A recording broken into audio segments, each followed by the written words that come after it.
Greetings, members, one and all of the Salivation Nation. A little bit of sad news, but important news in the precious metals space with the death of a very important person. And we're going to do a little bit of a market update as gold and silver have risen today. We're going to talk a little bit about some of the reasons why. So let's explore.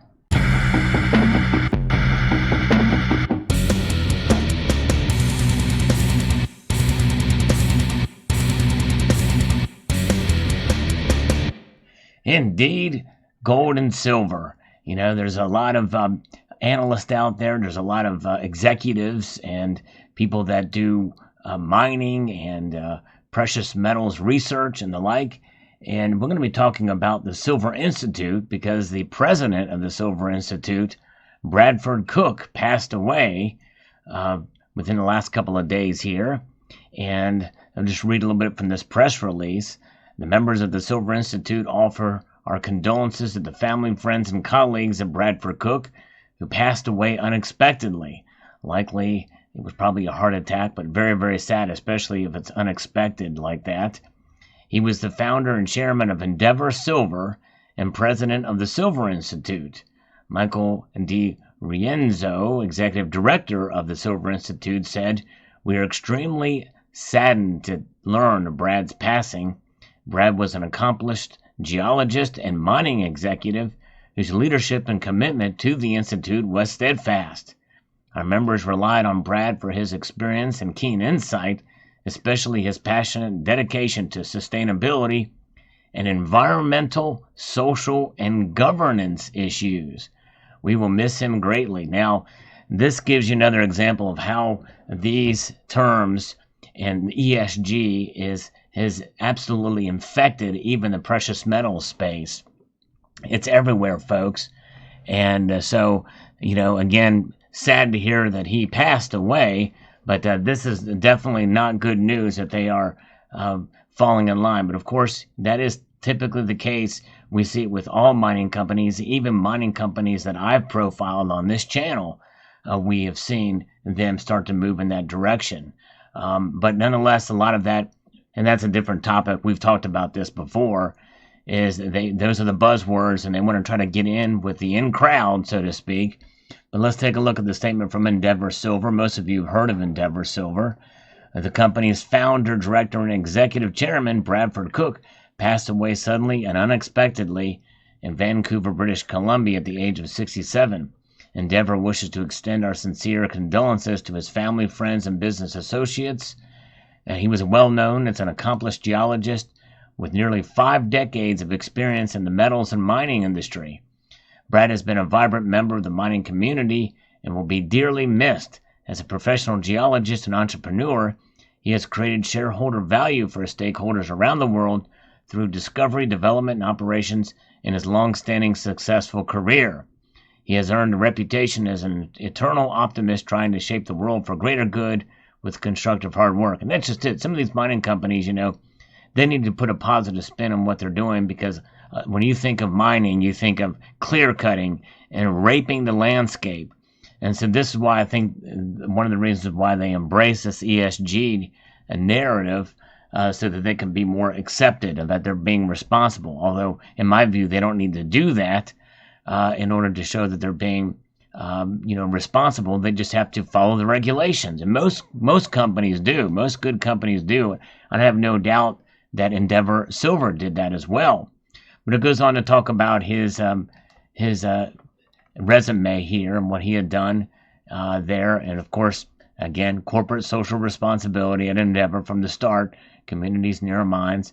You know, you got to do the language to say it there. But anyways, he was a president of the Silver Institute and obviously the founder of Endeavour Silver. So a big loss in the precious metal space, as apparently he was very well known in those agencies. Now, you have to think about it, you know, with mining and with the Silver Institute, you know, all the data that comes out from these, and we quote the Silver Institute data a lot here in the precious metals community with a lot of the numbers. And obviously there is a bias, there is a slant, obviously, towards silver. It's their business. So you have to take some of this information that comes from the Silver Institute, you know, which they do collaborate with agencies like Metals Focus as well for some of the data that come through. And you have to keep in mind to where it is and how the data are put together and how they are combined. Because with them saying, the Silver Institute and Metals Focus was saying that there was a deficit in silver mining with some of the data they had showed out, but the price remains very, very low. Even now, you would think that it would rise. But let's take a look here. What's happening with the metals today? They are rising a little bit from the news. In fact, before we actually look at this article from Kitco, let's take a look here at the metals prices.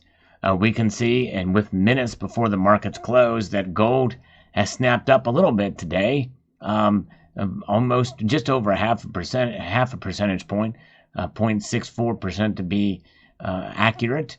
To be specific, gold is up to $1,749 today, up $11. Silver is up 11 cents. It didn't rise as fast as gold did, or at the same rate there at 0.61%, but it's up to $19.20. That leaves the gold to silver ratio still at a wide margin, well above 91.52. So the distance between gold and silver has widened a bit, and part of this is leaning me towards buying a bit more silver, especially this year, for that widening ratio. Although I don't really trade the ratio, but others have done it successfully, like Silver Bean Counter. You should definitely check out his channel because he has done that very well in the physical. Now let's look at platinum. Platinum is up $3. Palladium, though, has dropped almost a full percentage point, down $19, so just above $2,053. So why is this happening? Well, according to Kitco, gold price rally gained steam as U.S. new home sales dropped 12.6% in July. The housing market, the real estate market, is something that we're watching very closely because that was a precipice for the Great Recession in 2007-2008. Gold prices have pushed to session highs as the housing market, an important pillar of U.S. economic growth, continues to weaken as consumers bought fewer new homes than expected last month. New home sales fell to a seasonally adjusted annualized rate of 511,000 homes in July, down 12.6%, the U.S. Commerce Department said on Tuesday. June sales were revised down to a rate of 585,000 units. It's a pretty good indicator here, an important indicator rather. According to consensus estimates, economists were looking for a sales pace of around 574,000 homes. Analysts note that this is the worst pace since 2016. For the year, new home sales are down nearly 30%. Gold market is seeing new safe haven demand as recession fears reemerge on the marketplace following the disappointing sales data. And we saw gold up. I mentioned it earlier. It's actually down from when this article was written. While the latest home sales was weaker than expected, some economists note that the drop is not a major shock, as momentum in the housing sector has slowed through most of 2022 as the Federal Reserve has aggressively tightened monetary policy, raising interest rates. Those interest rates, by the way, do not reflect in your personal savings accounts. I know they have not for mine. Let me know if your interest rates for your savings accounts at your banks have gone up. I don't think anybody can say they have, but I'd be very curious to see if they have. Post it in the comment section below. Economists have said the rising mortgage rates due to higher interest rates, rising home prices, have priced many new home buyers out of the market, for sure. But we are in a consumer nation, consumer-led nation. And if people have any kind of job or any income, they are going to be buy. It's not just real estate, it's everything else. Buy is what they do. And some people in the precious metal space say the same thing with regards to gold and silver. Me, I say, yes, it's a good opportunity to buy when the prices are low, if you can afford to do so. You've heard the saying, pay yourself first. I say, screw that. Pay your bills first. Pay off your debt obligations first. That is how you can better service yourself.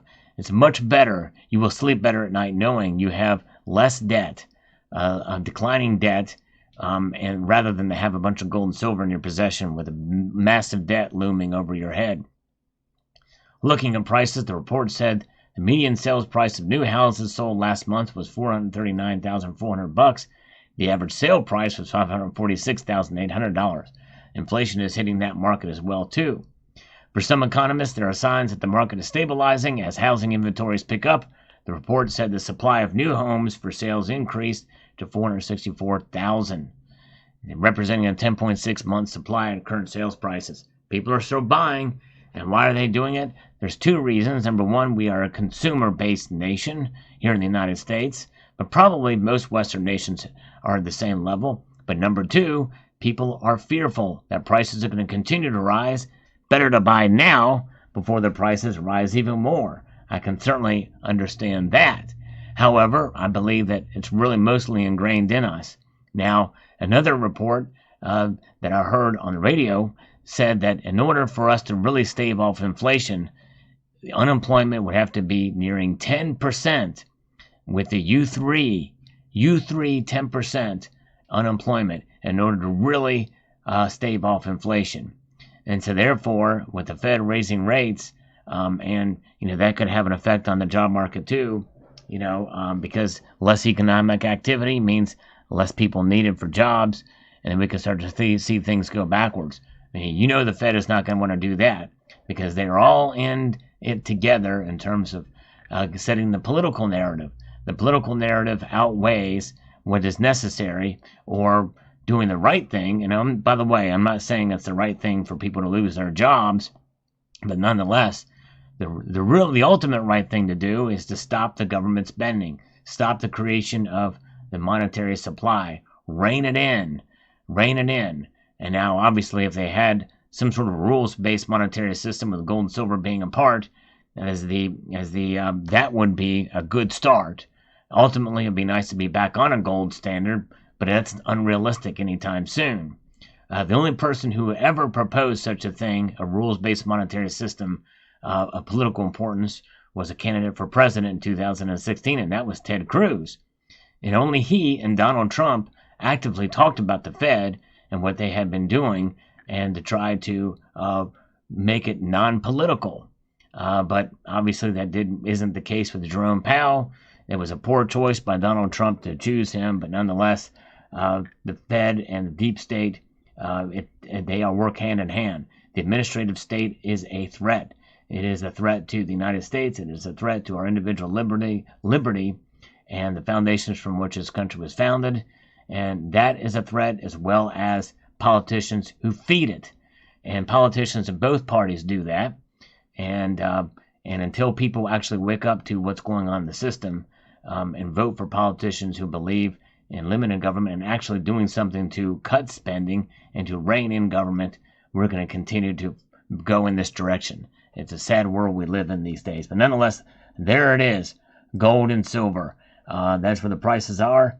And let me know what your thoughts are in the comment section below. I'd like to extend a multitude of gratitude to you all for taking the time to watch and encourage you to please rate, share, comment, and subscribe.